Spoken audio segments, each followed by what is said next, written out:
You see that? You see that little area there with the green 3.5mm port? That's the onboard sound card to this old Dell. And what that onboard sound card is inside is a DAC and an amp, a headphone amp. Now the DAC's job is to take ones and zeros, and that's all you've got on a computer is ones and zeros, and turn it into a beautiful waveform that looks like this, that you could send out and amplify, and headphones or speakers use it. So the quality of that DAC, how it looks at those points, because all you have is points in samples, and it says, okay, here's what the waveform looks like. Well, the better the DAC, the better, the smoother, the more detail you can get out of that waveform, the better things sound.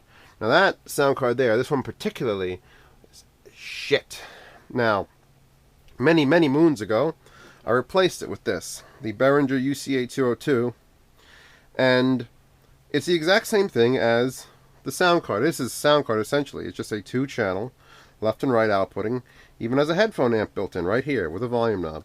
So you plug it in, and up on Windows it comes up and says, okay, this is your sound card now, and you plug in your amp or your headphone amplifier if you have a separate one like this, and that's it, you're done. You've replaced your sound card with $30 and however much you want to spend. Here's a $100 headphone amp. Or you could use the built-in one, which is not that great. But, okay, bad, way better. Now, moving out of the beginner stuff like this, and although the Magni here is their cheapest unit, it is still very good. But let's say you wanted to spend a decent amount of money. Let's say you're looking at one of the better Zonar cards, or you're looking at ShitStack, which would be the Modi DAC, which is $100 compared to $30, compared to free and garbage. So you'd have a headphone amplifier attached to that, and that's it. Plug it in, same deal. Windows comes up, you use that. Now, what are your options for $250 plus? Like that area. Well, you can get an O2 headphone amp and an ODAC. You can get the ShitStack for $210 roughly. There's a couple iBasso things. You can get the FiOS setup with the dock. I think it's the E17 and the dock. So all those are around the $200 range. But when I needed one, this is what I had. I needed something. I needed features. I needed the ability to. I love it to have a lot of DACs sometimes have a built-in headphone amplifier, which is nice, or you could add your own. But either way, I needed it to have RCA outputs and a headphone amplifier. So, Emotiva's last sale ever of all time was this January, and I picked up their reference DAC, the XDA-2. And this is their newest revision. The XDA-1 existed, and it got down to as low as $160 before they stopped making it, and then introduced this. So this got down to as low as $250 when I picked it up. So for $250, this is a digital reference DAC, which means it's very good, unless they're just using the word reference for fun, and right there, an 1/8" headphone output. And they claim that that headphone output is extremely good. And they give you the specs, they give everything. It'll power, I think it's a watt. Half a watt? 1 watt? 1 watt of output? It's a lot. It's more than a little. But, now let's think about this. If I got the ODAC and an O2 or a ShitStack with a Magni and Modi or anything else, it's going to have no features. It's going to plug in and be done. This is a full digital preamp, which means I get to plug in USB, optical 1, optical coaxial 1, coaxial 2, or an AES EBU XLR connector, and I get RCA outs and XLR outs, and it's got 5 and 12 volt triggers, and oh my god, what the features this thing has are incredible. Let's plug it in. Let's plug this thing in. I'm going to hook it up to this computer. This is an XP machine, by the way, so it was a little bit more interesting. This doesn't just plug in and work. This actually has drivers you have to install. Pretty big, actually. I think like 80 megs, the driver package for this, which is odd, but it does do 192 kilohertz, which is something that a lot of the other ones I was just mentioning don't do. And that's not really important, but it's a nice number to show off with. So, plug in. This device can perform faster. I don't think it actually can. It's probably just because I hooked it up. I'm going to turn said unit on. Click, click. Tell me what it is. 0 dB, and it's going to tell me 48 kilohertz, which is the default I can't change the output of Windows XP because it's Windows XP and it should really be 7. I did hook this up to my Windows 7 Ultrabook, and that worked amazingly. Now, so let's go over features. It's a preamp, which means I get to actually sit here and click, I want to listen to that source, or I want to listen to this source, or this source, or this source. I can pick up the remote control and change what source I want to listen to. It has full digital volume control, and usually digital volume control is crap. And I'll go a little bit into that. Anything that has a pot like this, like an actual twisting volume control, there's physical context, a physical rotational resistance is being changed. And it's really hard to get that perfect. Like when you turn it, maybe the left. Even my E10, my FIO E10 has headphone imbalance issues at very low volume, and the answer to that is usually leave everything up full, which is dumb. This, I didn't hear it as much, but at very low, when you're just turning it on, the left channel definitely comes on before the right. And somewhere around there, you're not going to notice it anyway. But this has a stepladder resistor volume, which means somewhere in here, if I opened it up, there would be an ungodly number of resistors all tied together. And when you change the volume on it, it would switch which resistors it's using for left and right channel, which means it'll be perfect every time.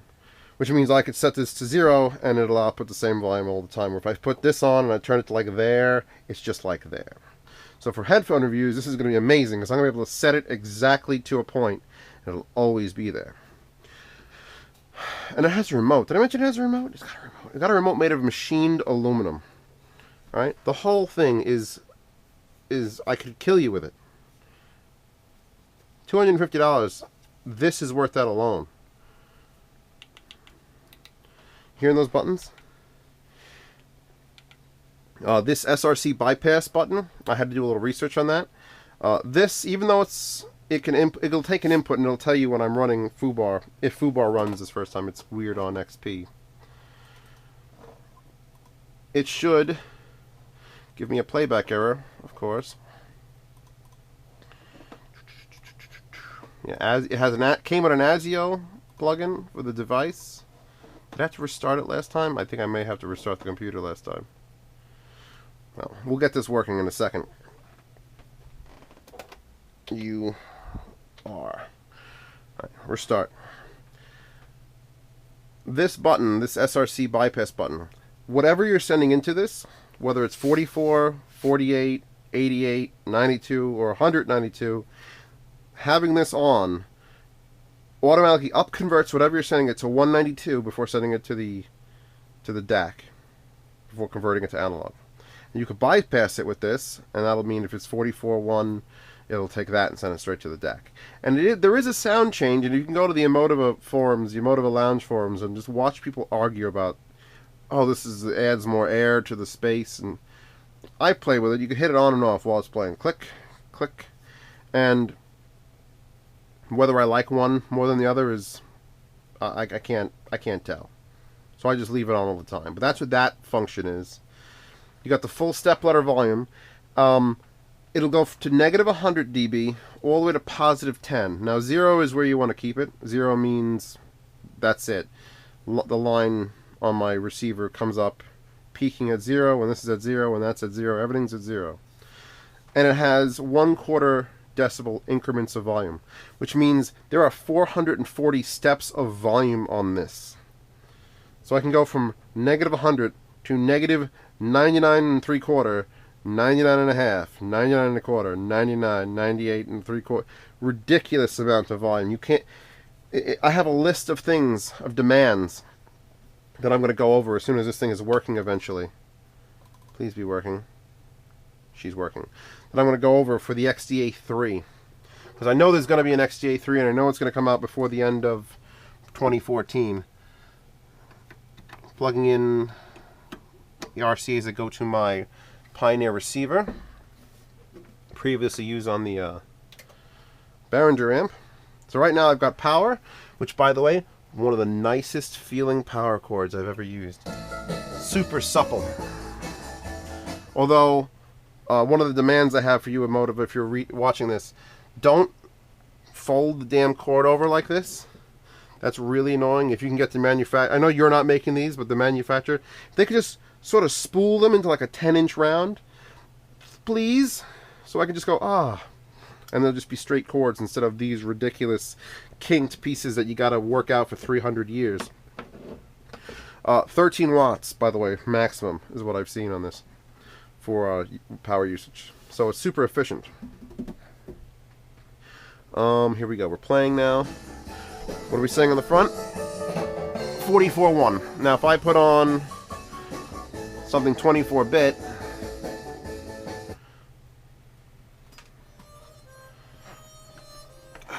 $96. She'll automatically tell you what she's doing.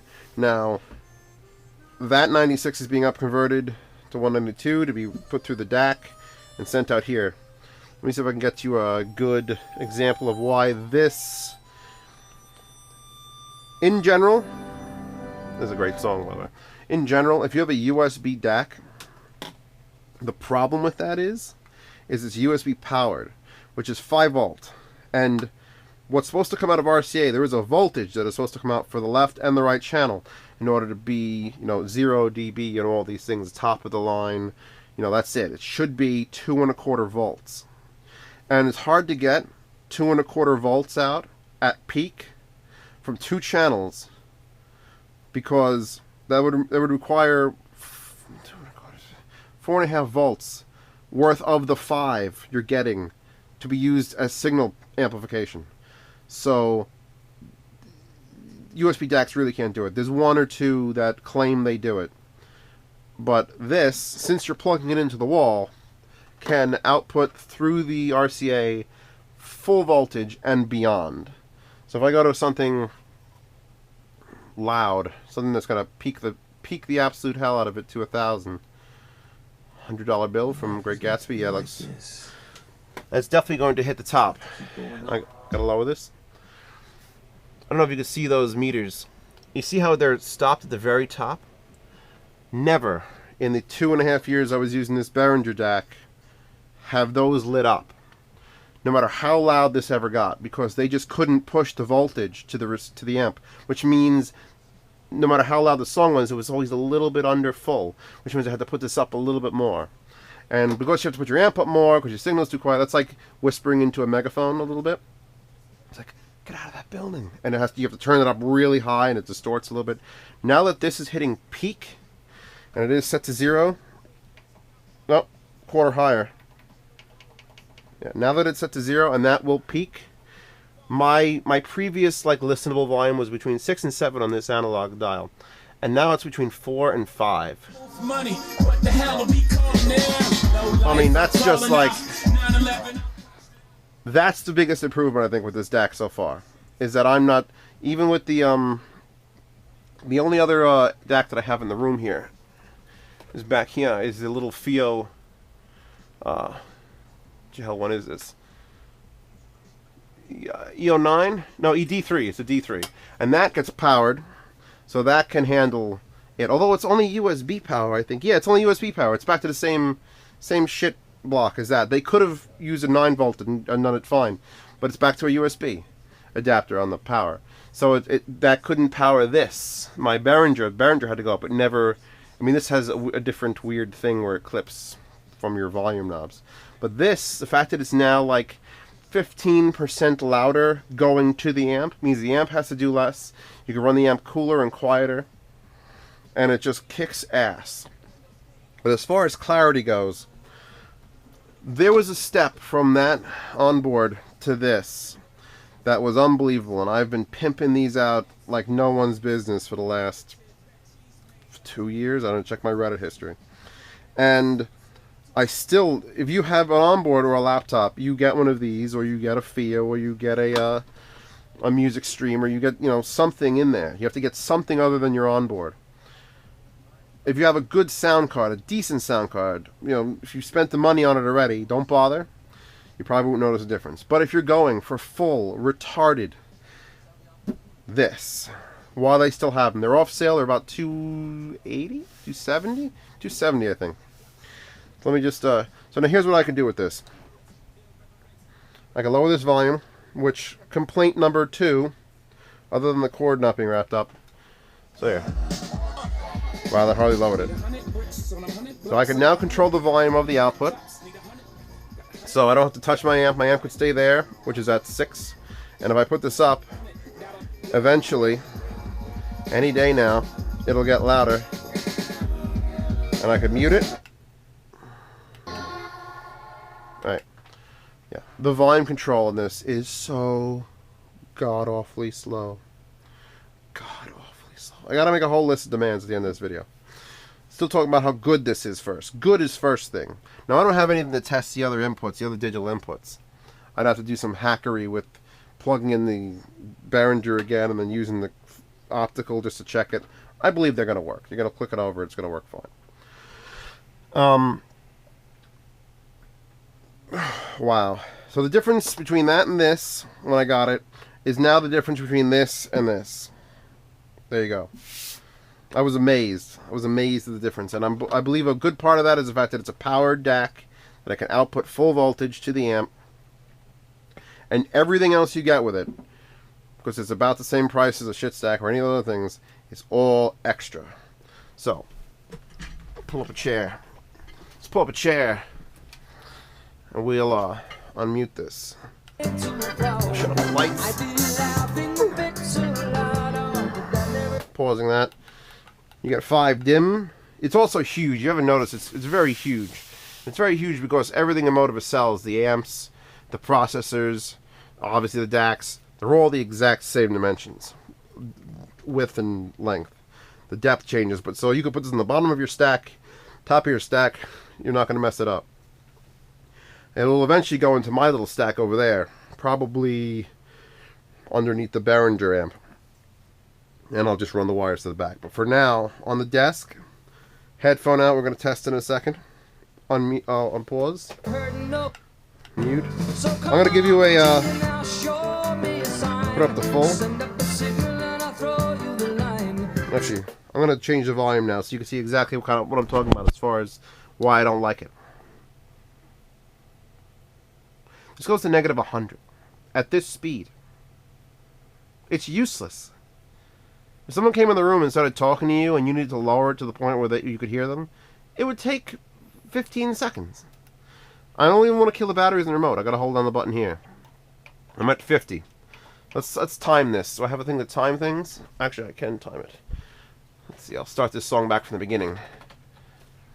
And we'll time how long it takes to go from 50 to 0, and then I'll know how long it takes to go the full gamut.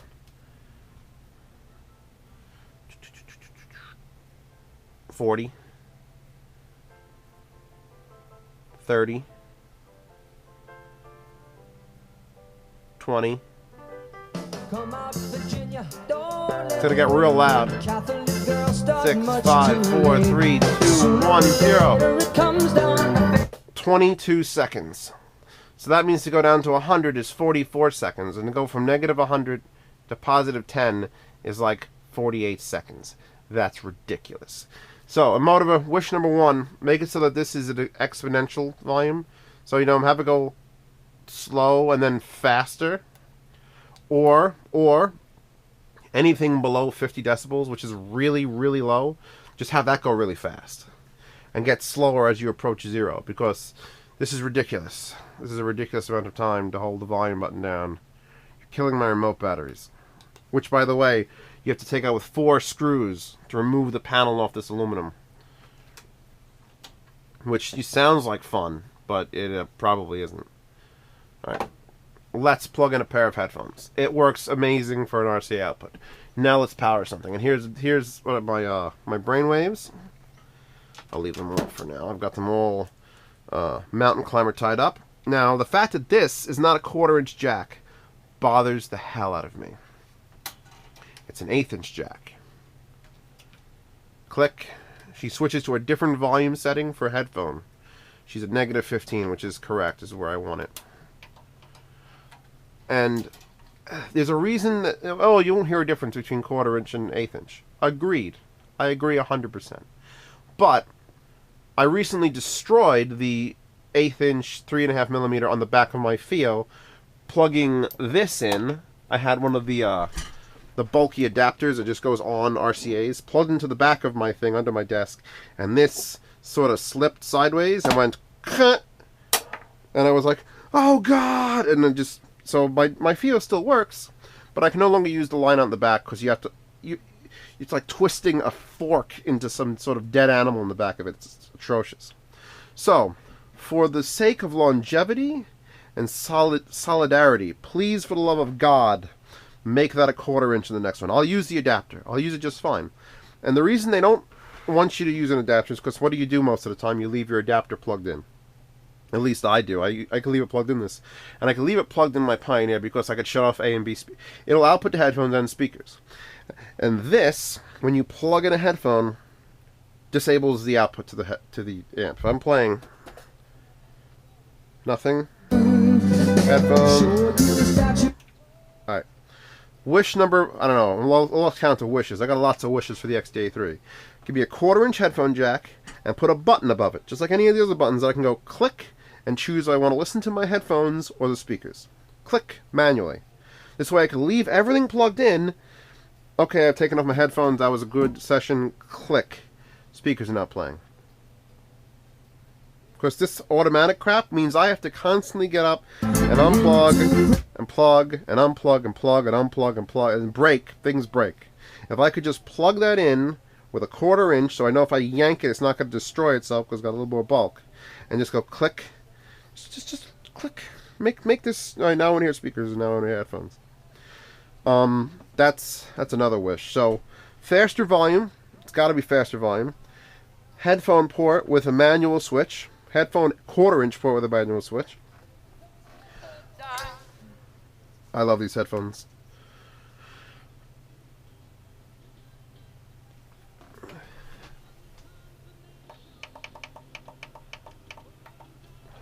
Yeah, -10 on this amp, and the amp will go to +10. I'm yelling, aren't I?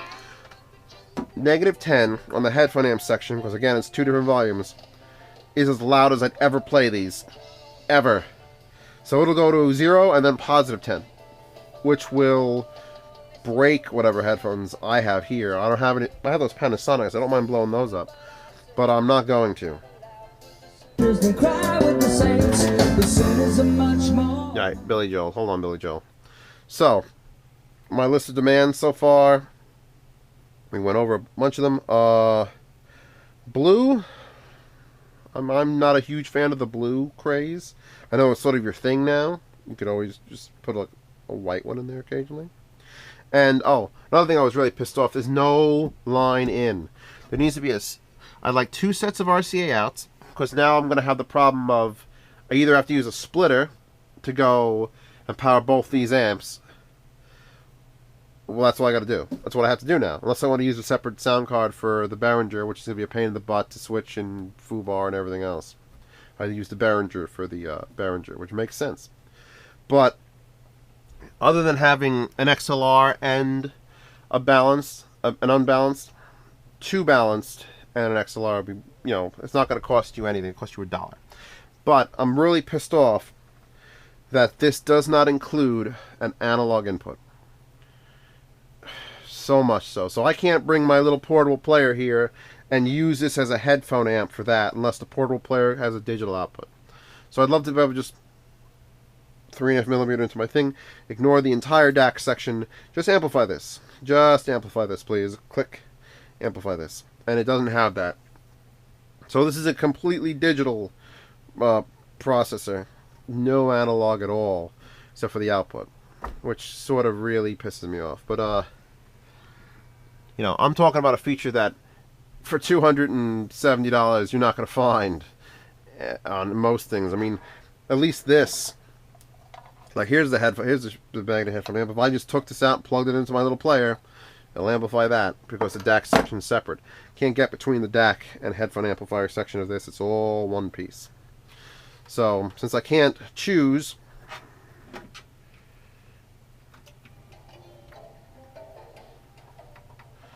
how to destroy angels. So here, put it back up. So it's an amazing sounding headphone amp. Someone said to me that they read a poor review about it. I haven't seen it. And since it does the step ladder resistor for volume, zero difference in the left and right, which is an amazing obsessive compulsive problem of mine that I've had with the feel. I'm like, be the same, you bastard. And with this one, even at the very, very beginning, when you could tell, it's just like, it's analog volume control. This is a digital volume control that runs through a literally analog stack, probably this long, of resistors. That's amazing to me. It's an amazing feature that more things need. So what are the buttons you got in front? Mute, volume, dim. There's 5 levels of dim in case you want to be real anal about it. 2 is fine. The standby buttons here are in black, and they have to actually say in the manual that it's black and you can't see it. Now it's off.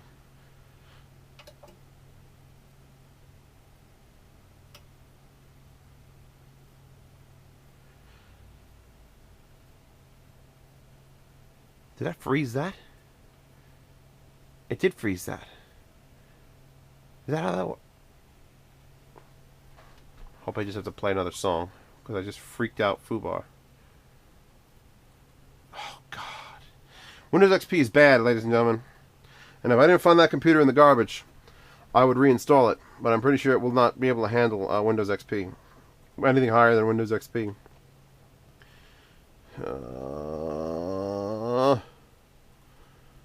Okay, good. It just required a restart of the program, not the whole damn computer.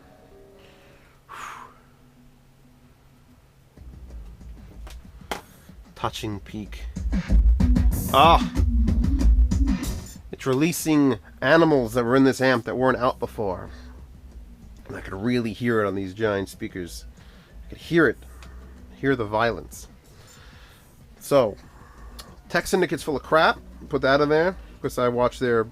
They did that 2-parter. And the first parter was good. It was like, you know, you want to buy a USB DAC. You want to buy a sound card. You really need them. And then the second parter came up and said FLAC is bullshit, and it's 3% better. FLAC is 3% better than the best quality MP3, and maybe you can't tell 3%, but MP3 was invented in 1998 is when the format was like, here you go everybody, here's MP3. Great. And nothing has changed since 1998. It's 2014. Hard drives are 200% bigger, 200 times bigger, not percent, times bigger. Processor, internet speeds. We don't need a 4 meg file for songs anymore. If I could download a Family Guy episode that's 350 megs for a single standard definition Family Guy episode, then I should be able to download the best album in the world and be the same size as that TV episode that's standard definition you're not going to watch for 350 megs. So, just think about that. Just stop using MP3. Right? I don't care if you can't tell the difference. There's no point in keeping around broken shit. Great. We needed it for like when I had a cell phone that had like a 4 meg card in it. And it was great. iPods have like 120 gigs now. And you really need more than 5,000 songs? Really? More than 5,000 songs? You're obsessive. Go home and change your music out. That's my little rant on that. So, I don't know what to tell you. It's my second Emotiva purchase. My first one was those 6.1 speakers, which are in the box back there, and I love them to death. And now this has got to get placed right here, and I got to start doing my headphone reviews for serious. As soon as I find silicone glue that glues to wood. Look at this black. It's just a black square. I'm reviewing a black square for you guys. And I have not plugged the headphone amp into the line outs to try it, because then I'll be able to directly compare headphone amplification, which I'm pretty sure this is going to be. You know, it may not be. This gets pretty damn loud at full, but I was able to put it up and not worry about my headphones exploding. Putting this up to full with the transformer it's got in it. If you look up on the website, link in the description. This has a little Tordial transformer that really should not be required for this, but it is there, and it'll probably kill you. So yeah, that's my list of demands. Please don't wrap the power cord up like you currently do and everyone does. Just give me a loop. Be professional about this. You got such a nice cord, little hand grips and everything. Give me an analog line in. Give me a second unbalanced RCA out. Make the headphone jack a 1/4 inch so it's got a little bit more robustness to it. Give me a manual switchover so I don't have to keep unplugging my goddamn headphones in. Make the volume control faster, for the love of God. Let me just lower the song. Let me just lower the song. Oh, up, up. Okay. It's now lower than it was. Oh, I'm going to put it back up.